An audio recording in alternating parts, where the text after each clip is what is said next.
continue will obviously be the biggest incentive to invest. But there could be civilian applications, right? So to the extent that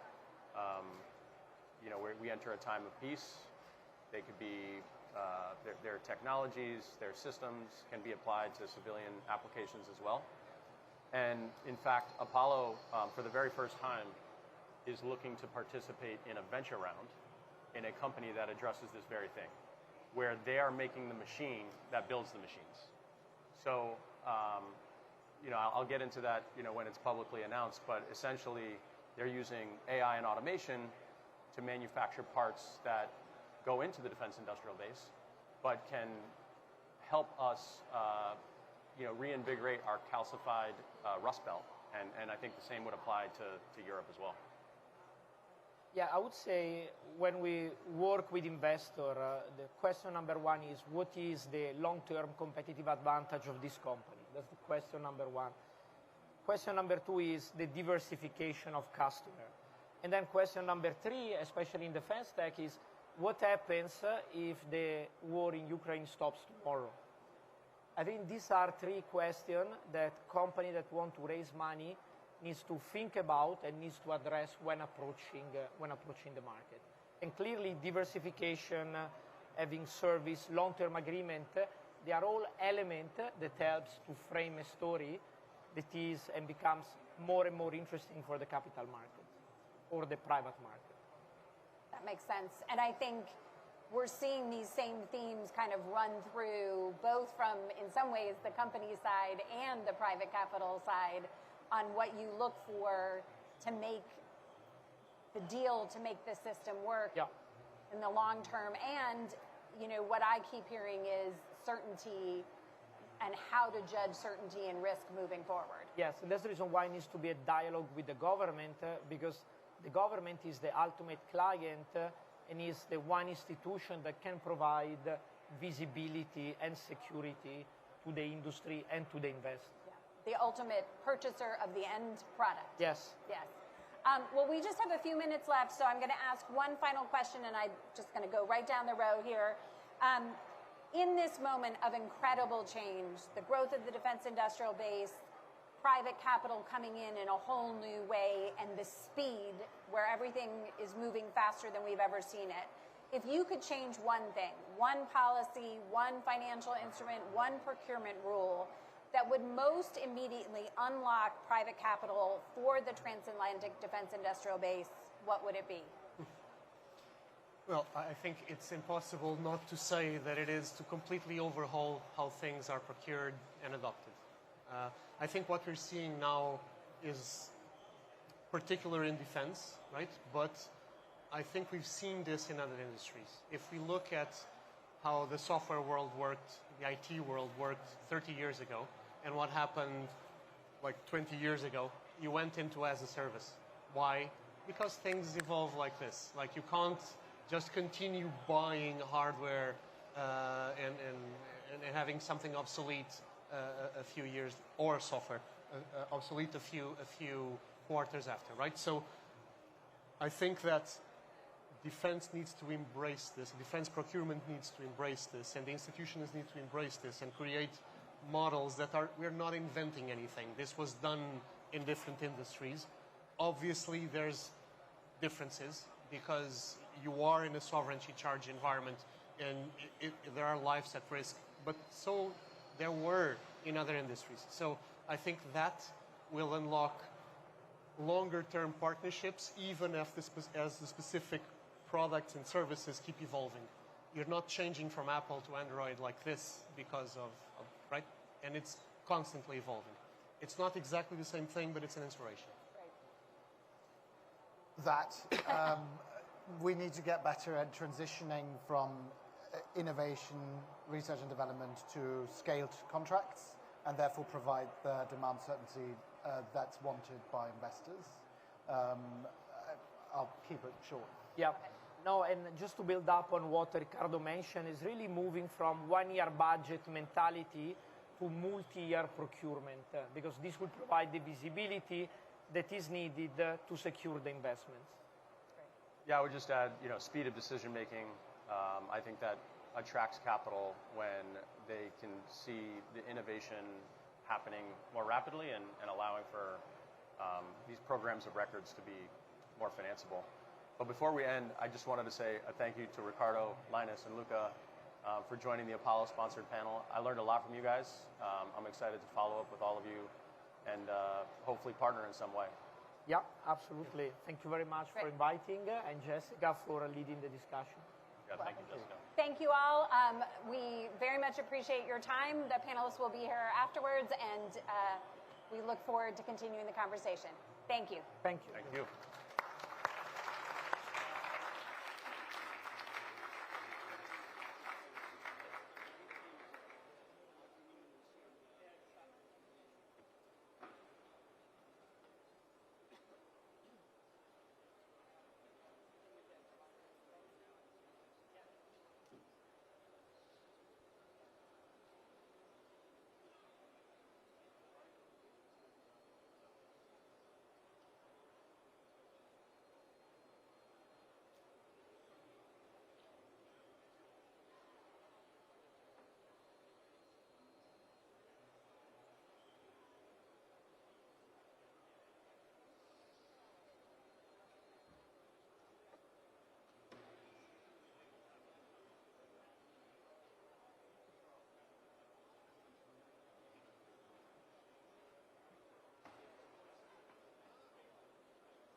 Frame up.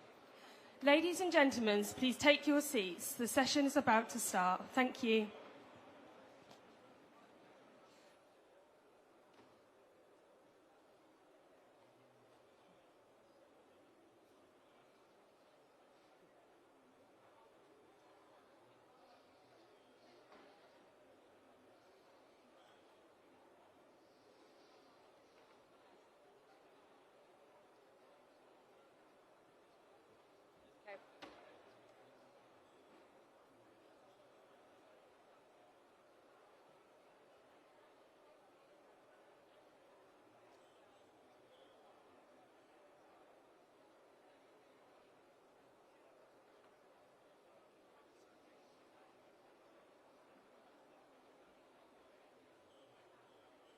Ladies and gentlemen, please be seated for a short video address from the Right Honourable Andy Burnham, MP, Prime Minister of the United Kingdom, recorded yesterday.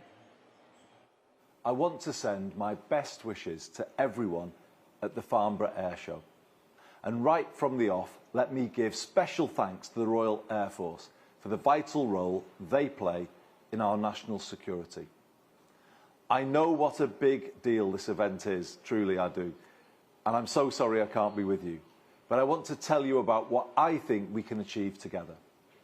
You might have heard me say that I am determined to deliver the biggest changes this country has seen in 40 years. At the heart of that, we are going to reindustrialise this nation and create the jobs and opportunities people desperately want to see. But we can't do that on our own. We will do it by working together with brilliant businesses like those at Farnborough this week. The civil, aerospace and defence sectors combined will support 500,000 jobs across the country by 2030. And right now, 2/3 of those jobs are outside London and the South East. I've seen those jobs for myself and the difference they make. It is a real success story, and so we want to go further. As I said on the steps of Downing Street yesterday, we are going to honour our commitments on defence and use that investment to transform people's lives. And we are going to work even more closely with our allies. So today, we are not just recommitting to our state-of-the-art GCAP fighter programme. I'm delighted to announce that Canada will join the programme as the first observer nation. GCAP is already one of the world's most ambitious defence and industrial partnerships, supporting 4,500 jobs across the UK. Today's announcement makes it even stronger. It is a sign of things to come, and I want you all to be part of this journey. I'm excited to work together, so let's get started, and have a great week.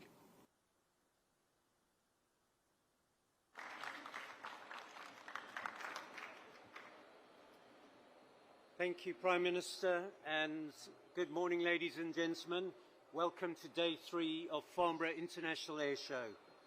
It's been quite a week so far, filled with fantastic air displays, great deals, and even more shoe leather worn out than perhaps ever before as we've expanded in size over the last couple of years. Farnborough is, as ever, the place to be at times of change. We are the birthplace of British aviation, the home to the world's premier air show, and the first outing for our keynote speaker today in his new role. They do say that in the first few days in a new job are the perfect time to make a good impression. It is time to hit the ground running. Given our current geopolitical environment, with 2 regional conflicts, aggressors in the east, the need to deliver on the Defence Industrial Strategy and the Defence Investment Plan, there has perhaps never been a more important time for the Ministry of Defence. So with a stellar political track record, a zest for reform, and a demonstrable history of leading complex departments, we are delighted to welcome the new Secretary of State for Defence. We look forward to working with him in the future, and of course thank him for taking time to join us today, which must be one of the busiest diaries in Whitehall. Please join me in welcoming the Right Honourable Wes Streeting MP, Secretary of State for Defence. Welcome, Secretary. Kevin, thank you very much for that introduction, and I'm sure you will all understand why perhaps the Prime Minister couldn't be here this particular week.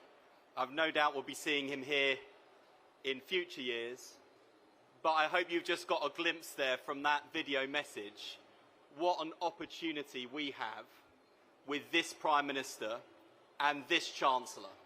They both understand defence, they understand the immediate pressures and priorities that defence are facing, but they also understand the enormous contribution that defence can make to the Prime Minister's vision for this country in terms of jobs, growth in every postcode and reindustrialisation. I'm going to touch on much of that in my speech to you today. Of course, in most jobs, on day 2, you've been given your password logins, you found the bathrooms, you know your way around the building.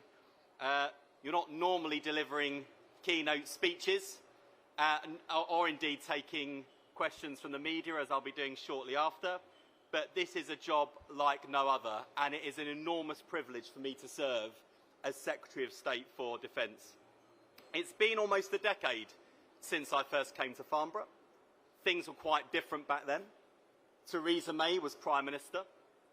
Nobody really knew what AI was, and I didn't have a single grey hair. Some things have not changed since then. That palpable sense of being at the cutting edge of innovation is just as strong today as it was then. To look back on the history of Farnborough is to trace some of the most profound advances in engineering.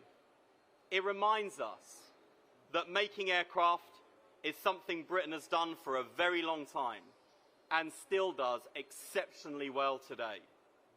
For more than a century, our nation has fused the ingenuity of industry with the courage of those who serve. It has powered our economy, redefined technology, and in our darkest hours, kept our nation secure and free. That partnership has been the foundation of British air power. In the conflicts of the past, no enemy we faced could even hope to challenge us in the sky. That is a privilege we no longer enjoy. State-on-state competition has returned on a scale not seen for a generation. Technology has advanced at a rate unlike anything seen by any generation. In Ukraine, we see the consequences of neither side achieving air supremacy, north of 1 million casualties on a front line that has barely shifted in years. In the Middle East, we see that even where air supremacy is achieved, it is still relatively easy and cheap for the other side to wreak havoc across an entire region with consequences felt across the globe. The skies today are increasingly contested, complex and lethal. Air dominance is not a given, it is not a right. But our defence investment plan will ensure that we earn it once again. I know that the months leading up to the dip weren't easy for many of you in this room and beyond. I thank you on behalf of the government for persevering. With the plan now published, I'm relying on all of you to make it a success. The first duty of any government is to keep our country safe. That is a duty the Prime Minister and I treat with the utmost seriousness. My job as Secretary of State is to maximise our deterrence and ensure that should deterrence fail, we have the capability to fight and to win. That means investment. President Trump has called on Europe to carry a greater share of the burden for our own defence, and he is right to do so. The UK has always been a leading light on defence spending, but the world is changing, and in these dangerous, uncertain times, it is clear that we have needed to go further. That's why we've committed £298 billion over the next 4 years, including an additional £15 billion on top of last year's spending review settlement. At the recent NATO summit, all members reaffirmed our commitment to 3.5 by 35. I'm acutely conscious of the impact these numbers have on your investment decisions, and I'm committed to providing you with clarity and confidence. For now, I'm pleased to say that in the 10 days after the publication of the DIP, we agreed more than £11.8 billion worth of contracts. Defence is up and flying again. But investment is only one side of the coin, because while we will always back our brave men and women who serve, ensuring they have the resources and the kit that they need, we also owe it to them and to the whole country to ensure that every penny is spent wisely. Modernisation without investment is impractical, but investment without modernisation is irresponsible. When I was Health Secretary, we secured billions of pounds more in investment for our NHS. But we also embarked on a bold programme of reform and modernisation to ensure that we were maximising value for money and cutting waste. The results we achieved in a relatively short space of time, the biggest reduction in waiting times in 17 years, 5 million additional appointments in the first year alone, only happened because we brought these two things together. This is the mantra I will now follow as Defence Secretary. This is how we make ourselves fit to face the future, how we will continue to be a strong, dependable ally to our friends abroad, and how we will be an engine of growth and jobs here at home. And today I want to speak about what that looks like. Typhoon remains an indispensable instrument of our national security. The more than £1 billion we're investing to upgrade the fleet will ensure that remains the case into the 2040s. But long gone are the days of crude platforms holding their own in the sky. That process of transformation is now well underway. Last week, we announced our new collaborative combat air programme, Stormfighter. With the advent of CCAs and their integration with crude platforms like the Typhoon, we will make the RAF Europe's first sixth-generation air force. These uncrewed, autonomous fighter jets will provide us with eyes and ears, carry missiles, and confuse the enemy. 5 at a time and 500 miles ahead of the Typhoon pilots controlling them. But crucially, at a fifth of the price of that aircraft. And I can announce today that our ambition is to get a demonstrator CCA flying in the air next year and have Stormfighter operational by the end of the decade. This project will support 2,000 jobs when the full production line is up and running. Globally, the CCA sector is projected to be valued at more than £125 billion to 2050. This is a sector in which I expect the UK to excel. Just this morning, we saw a British company, BAE, launch their sovereign CCA programme. This signals the enormous opportunity on offer in advantage, jobs and exports. If we're to meet that potential, then we need to do things differently. We've just upgraded our Typhoons with a new precision weapon system that can defeat drones at a fraction of the price of the missiles currently used. From start to finish, the process took just 42 days. This is a mark of where we need to be. That means changing the way we do business. And working with the Defence Industrial Joint Council, I will direct my department to take a new approach to risk. Not every decision will come off, but that's the price of moving at the pace of modern warfare, where delay and inaction pose the greater threat.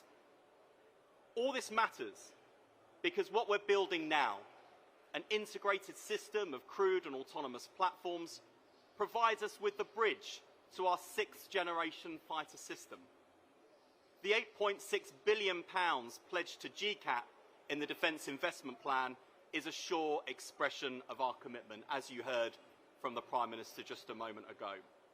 And in a display of our intent to increase international collaboration, yesterday, alongside our partners from Italy and Japan, I was pleased to welcome Canada as an observer to the programme.